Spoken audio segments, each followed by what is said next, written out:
Bonjour, je suis Sid Roth, journaliste d'investigation et j'attends vraiment cette émission avec impatience aujourd'hui, car ma productrice Janie m'a dit qu'elle avait vérifié cet homme avec plusieurs de ses amis et il leur a donné les paroles les plus précises qui se sont réalisées. Ken Peters, revenons en arrière. Même enfant, tout à coup, des visions ont commencé à t'apparaître. Raconte-moi la première dont tu te souviens. La première fois, j'avais environ 8 ans, je crois. Je participais à une cérémonie religieuse dans notre église et cela s'appelait... J'étais catholique, oui, catholique romain, et la cérémonie s'appelait les stations du chemin de croix. Et nous prions le rosaire à chaque station et les stations étaient une mosaïque représentant la semaine de la Passion de Jésus. Et je ne me souviens plus exactement laquelle c'était, mais pendant que nous prions, j'ai levé les yeux et l'image en mosaïque sur les carreaux est devenue comme une image de télévision devant mes yeux. Un film, et Jésus portait la croix. C'était au moment où il est tombé avec la croix et Simon a été appelé pour porter la croix. Je veux dire, est-ce que c'était comme si cela se passait vraiment devant toi, ou bien c'était juste comme une image à la télévision? C'était très réel. Je n'avais jamais vécu quelque chose comme ça, donc c'était très étrange au début, mais très réel. C'était comme si j'étais presque là, en train de regarder cela se produire sous mes yeux. Difficile à expliquer, mais pourtant cela semblait vraiment, vraiment réel.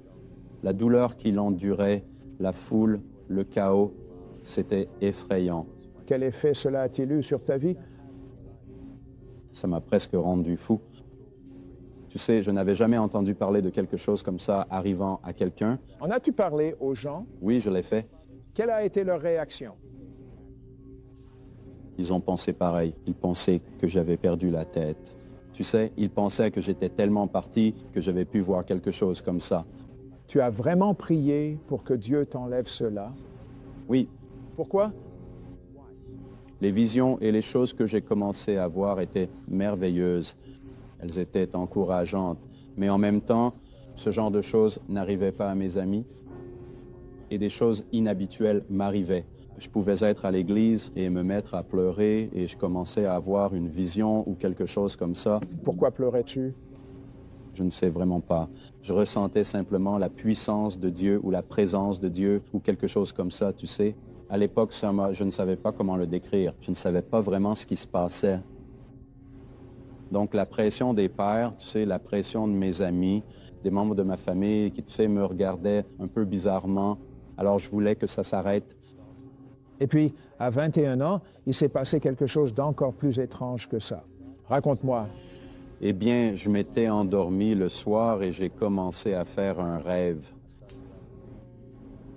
Sid, d'habitude, je ne me souviens pas de mes rêves. Je suis sûr que je rêve comme toi, mais souvent, je ne m'en souviens pas. Ou si tu t'en souviens, c'est juste un peu flou. Oui. Ce rêve a commencé et j'ai pu en comprendre vraiment le point de départ, le temps qu'il a traversé et le point final. C'était un rêve qui portait en gros sur la fin du monde, du moins tel que je pouvais le comprendre à l'époque.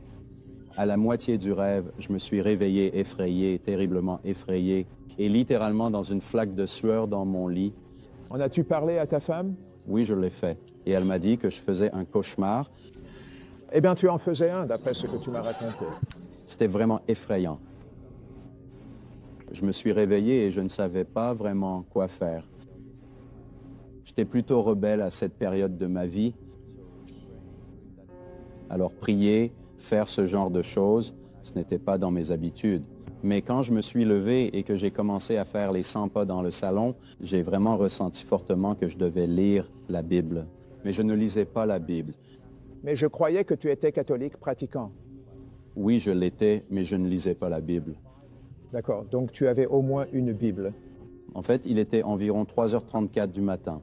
Je suis allé dans mon garage et j'ai commencé à fouiller dans les livres que j'avais en carton et j'ai trouvé une Bible que j'ai finalement ramenée dans la maison. Je me suis assis dans un fauteuil à bascule et j'ai pour habitude de toujours feuilleter un magazine en commençant par la fin. Alors j'ai feuilleté jusqu'à la fin et j'ai commencé à une partie appelée l'Apocalypse. Et je me suis dit, bon, je vais lire ça. Je ne sais pas ce que ça veut dire. Je ne l'avais jamais lu. J'ai commencé à lire peut-être 3, 4, 5 chapitres. C'est comme le livre de l'Apocalypse? Mais ce n'était pas écrit comme ça dans ma Bible, d'accord? Donc c'était assez étranger pour moi. Ce n'était pas écrit ainsi dans ma Bible. Je viens d'un milieu juif, mais ce n'est pas grave. Je n'étais pas sûr de ce que c'était. Vous savez, je ne savais même pas ce que voulait dire Apocalypse. Mais après un court moment de lecture, je me suis rendormi. Je me suis endormi dans le fauteuil et le rêve a recommencé exactement là où il s'était arrêté. C'était stupéfiant. Ce que j'avais vu, ce qui m'avait effrayé au point de me réveiller, c'était un être très malfaisant à l'avant de la porte de ma maison où les serrures avaient été changées. Quelqu'un avait enlevé les ensembles de la porte, la serrure et la poignée de la porte. Et je continuais à entendre quelque chose en moi me dire « Moi, ne retourne pas chez toi, mais fuis ». Et il y avait beaucoup de chaos pendant ce rêve. Le rêve semblait durer environ 3 ou 4 ans, vous voyez. Il semblait se dérouler sur cette période à vue de nez. Il semblait qu'à ce moment-là, environ 1 an s'était écoulé dans le rêve. Et donc, quand je suis allé à la porte, il y avait cette silhouette très effrayante. Je ne sais pas ce que c'était. Ça ressemblait à un humain. C'était très sombre, d'apparence sinistre, vraiment effrayant. Alors j'ai claqué la porte et c'est à ce moment-là que je me suis réveillé. Eh bien, quand je me suis rendormi dans le fauteuil, le rêve a repris exactement à ce point-là. Alors j'ai couru, j'ai fui et à partir de là, j'ai rencontré une personne qui a commencé à me parler de Jésus. Et vous savez, il a commencé à m'expliquer ce qui se passait parce que c'était le chaos. La police n'était plus la force de l'ordre, mais c'était plutôt comme une armée. J'ai vu des véhicules militaires que j'ai récemment vus, maintenant, dont je ne savais pas qu'ils existaient, mais qui existent désormais. Tu les as vus dans ton rêve et ils n'existaient même pas à cette époque-là. Exactement. Je les ai vus en rêve et ils n'existaient pas. Du moins, à ma connaissance, je ne les avais jamais vus sur aucune photo, ni rien du genre. Donc, ce qui s'est passé, c'est que cet homme a commencé à m'expliquer le plan pour qu'une personne soit convertie à la foi en Christ. Alors, j'ai accepté avec lui et il a commencé à m'expliquer ce qui se passait dans le monde parce que c'était presque indescriptible, le chaos. Garde cette pensée. Nous revenons dans un instant pour découvrir exactement ce que nous avons vu concernant les derniers jours du monde. Ne partez pas. Nous allons faire une courte pause, mais ne vous inquiétez pas, nous serons de retour dans quelques instants. Merci de rester avec nous pendant cette brève interruption. Bonjour, Sidroth, enquêteur. Je sais que vous êtes revenu parce que Ken Peters, il a fait un rêve. Il ne connaissait rien à la Bible, mais dans ce rêve, il a vu les derniers jours du monde et il a vu des véhicules qui n'existaient même pas à l'époque. Et c'est seulement récemment que ceux-ci sont apparus. Mais il y avait du chaos, disiez-vous. Dites-moi, reprenez-la. Le chaos, encore une fois. Il n'y avait absolument aucune couverture gouvernementale, pour ainsi dire, aucune aide officielle, rien du tout, vraiment. Il ne semblait pas y avoir cette sécurité que nous ressentons, vous savez, avec notre gouvernement qui veille sur nous. Les paramètres qu'il nous offre, tout cela avait complètement disparu. Encore une fois, il n'y avait pas de force de l'ordre local, mais c'était plutôt une sorte de force militaire ou de milice, aurait dit la loi martiale. Les gens étaient effrayés. Une chose dont je me souviens et que je n'oublierai jamais, c'est que les petits bébés avaient tout simplement disparu pendant un certain temps dans ce rêve. Ils étaient partis. Plus aucun petit bébé, pas de nouveau-né. Où sont-ils allés? Ils ont disparu? Ils étaient juste partis. Oui, ils avaient disparu. Beaucoup de mères étaient très effrayées. Beaucoup de tout petits avaient disparu. Et puis, après un certain temps dans le rêve, les gens ont recommencé à avoir des enfants. Et je savais que c'était la fin, même si je ne savais rien de la fin. Au fond de moi, je savais que c'était la fin. La fin était à la porte. J'ai commencé à voir des bâtiments dans la ville où je me trouvais à cette époque, là où je vivais. Ils sont maintenant là, un bâtiment en verre triangulaire. La façon dont la structure monétaire était organisée, seules certaines personnes pouvaient effectuer des transactions commerciales. Les gens devaient avoir une marque sur la main pour faire des affaires, pour acheter de la nourriture dans les supermarchés. Tu n'as jamais lu ça dans la Bible? Jamais. Tu sais, c'est dans la Bible. Jamais. D'accord, vas-y. Maintenant, c'était vraiment très étrange, parce que les gens étaient contrôlés, littéralement. C'était ça. Ils étaient contrôlés. Et il y avait un grand sentiment qu'ils étaient vraiment surveillés, presque tu vois? Donc, ce qui s'est passé, encore une fois, comme je l'ai dit, c'est que cet homme m'a conduit à la foi en Jésus. J'ai commencé à travailler avec lui pour essayer de répandre cette nouvelle auprès des autres. Et ce qui m'a vraiment beaucoup marqué, c'est qu'il a dit, lors de notre conversation, que les chrétiens, ceux qui avaient la foi en Jésus, tous ceux qui avaient la foi en Jésus, ont été enlevés et ils ont été emmenés au ciel. Et cela m'a vraiment laissé un sentiment de vide. Les bébés sont allés là? Je le suppose, Sid. Je le crois. D'accord, vas-y. Oui, j'en suis convaincu. Donc, les paroles qu'il a prononcées étaient si réelles pour moi que je les ai acceptées. Je les ai vraiment accueillies comme la vérité et je savais, au fond de moi, d'une certaine manière, que c'était la vérité. Donc tu es resté là, dans ce chaos. Oui. Quoi d'autre s'est passé? Eh bien, en effet, après un court laps de temps, nous avons commencé à aider ces enfants. Des enfants abandonnés. Beaucoup de peur envahissait le cœur des gens. Beaucoup de personnes abandonnaient leurs enfants. Des gens se suicidaient régulièrement.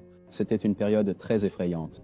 Alors, nous avons commencé d'aider les personnes qui étaient dans une détresse extrême. Et finalement, nous avons été capturés par la milice et on nous a ordonné d'arrêter ce que nous faisions. Ils nous ont interrogés et nous ont dit que si nous n'arrêtions pas, s'il y aurait de lourdes sanctions. Au début, ils étaient peu clairs sur ce que ces sanctions seraient, à part qu'elles seraient simplement sévères. Et à ce moment-là, nous continuons simplement à dire que c'est ce que nous croyons que Dieu nous a appelés à faire et que nous ne pouvons pas arrêter de le faire. La seule chose qui me paraissait étrange, c'est que je ne remarquais aucune liberté religieuse pour aucun groupe de personnes, aucune. Finalement, ils nous ont emmenés dans une pièce, ont poursuivi l'interrogatoire et nous avons à peu près décidé que nous n'allions pas suivre les directives qu'ils nous donnaient. Et puis, ils nous ont finalement conduits dans ce long couloir immense de ce bâtiment. Il semblait faire 50, peut-être 100 mètres de long, avec toutes ces personnes alignées. Nous savions ce qui se passait, mais chaque quelques minutes, ils prenaient une personne et l'emmenaient dans cette pièce. Et puis la file commençait à avancer de plus en plus près. Finalement, nous avons compris qu'ils exécutaient ces personnes dans la file. La porte s'était ouverte. Vous en file. J'étais dans la file. Mon Dieu, auriez-vous aimé être dans cette file? Auriez-vous aimé y être? Qu'auriez-vous fait? Vous auriez sûrement beaucoup prié, j'imagine. Bonjour, Sid Roth, votre journaliste d'investigation. Nous nous étions arrêtés avec Ken Peters et il faisait un rêve sans rien connaître de la Bible. Et dans ce rêve, il est dans une file et il se dirige vers « Était-ce une exécution ?» Tu le savais? Oui. Eh bien, ce qui s'est passé après que de nombreuses personnes aient régressé dans la file, c'est que la porte est restée ouverte. Je ne sais pas pourquoi, mais la porte est restée ouverte et nous avons commencé à voir ce qui se passait. Le monsieur dont j'avais parlé et moi, nous étions dans cette file avançant et nous avons commencé à voir des gens se faire décapiter, littéralement perdre la vie. Et une grande peur s'est emparée de moi quand j'ai vu cela se produire, parce que je n'étais pas sûr de ce qui se passait derrière cette porte. Écoute, il y aurait quelque chose d'anormal. Oh, Sid, la peur était indescriptible. J'avais l'impression que mon corps était parcouru de frissons extrêmes. Et tu sais, j'étais presque hors de moi. Et j'ai commencé à avoir vraiment peur de renier ma foi en Jésus, de ne pas être capable d'aller jusqu'au bout. J'étais littéralement pétrifié. J'ai commencé à simplement crier.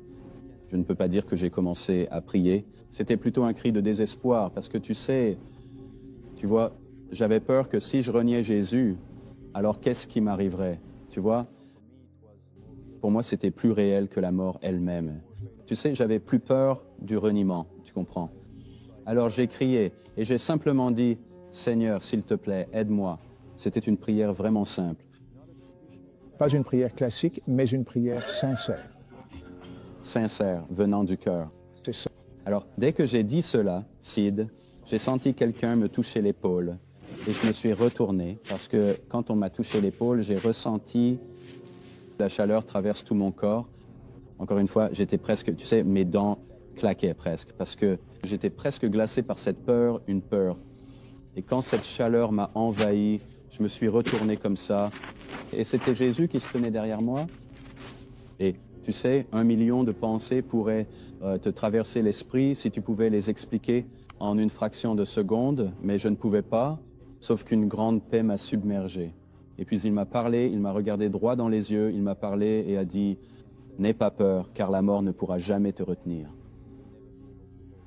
Et bien que je ne comprenne pas encore ce que ces mots signifiaient, j'allais bientôt faire l'expérience de la mort.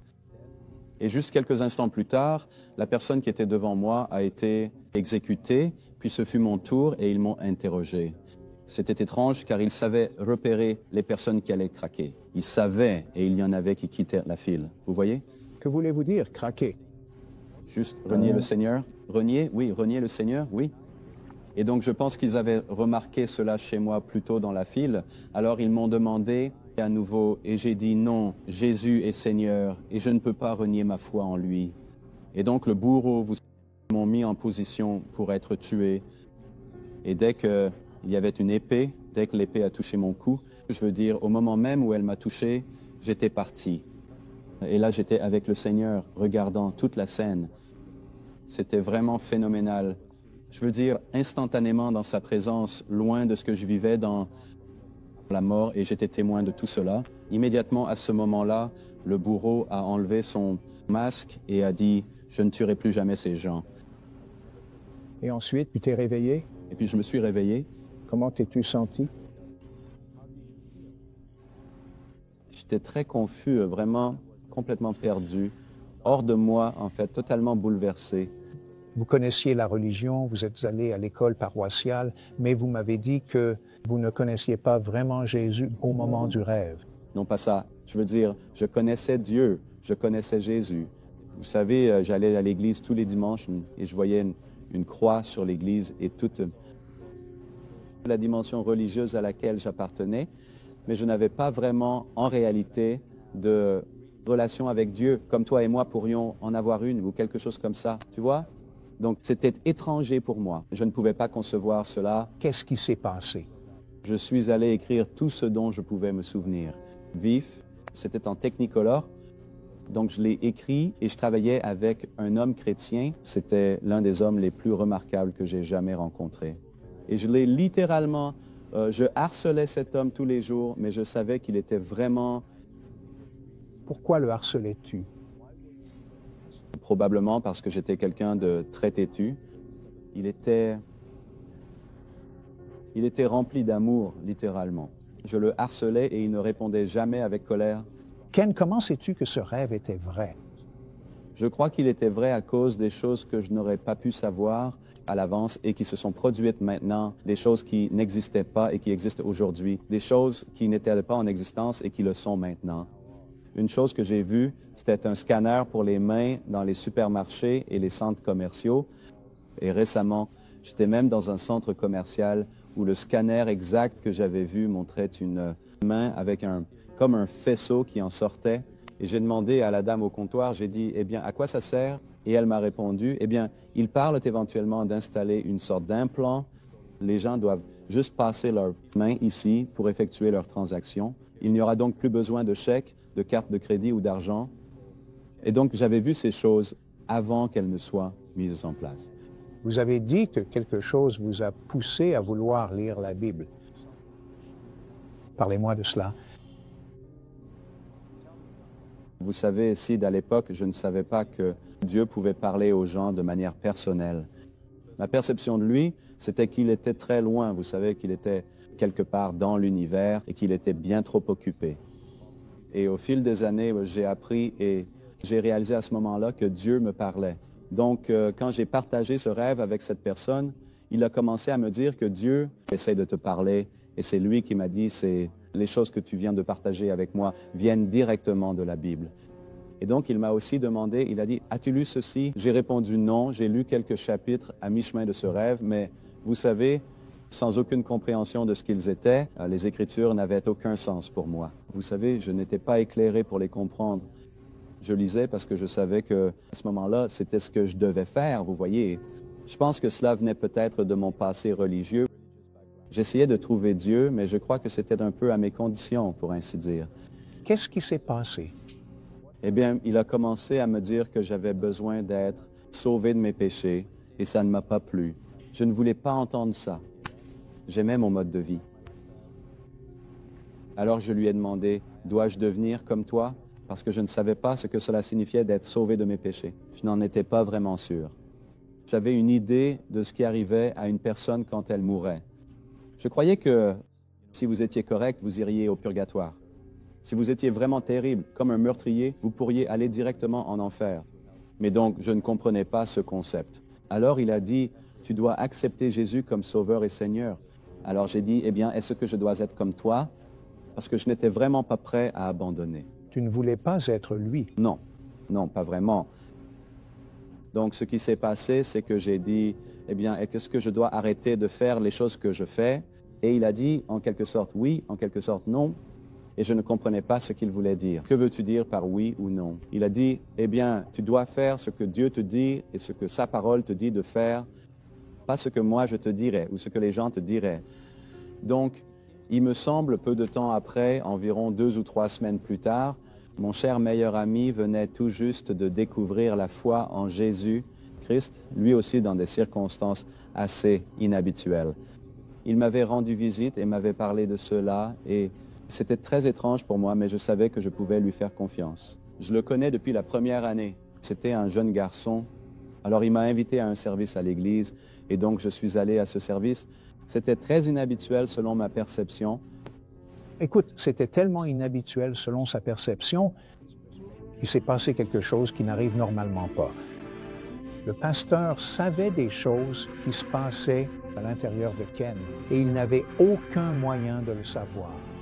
Et puis ce don a commencé à se perfectionner et il a commencé à connaître des choses sur l'avenir.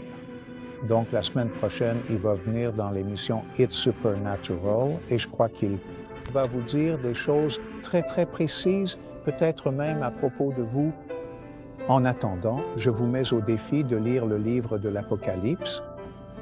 C'est le dernier livre de la Bible et vous verrez que dans ce livre, cela correspond exactement à ce qu'il vient de nous raconter dans ce rêve.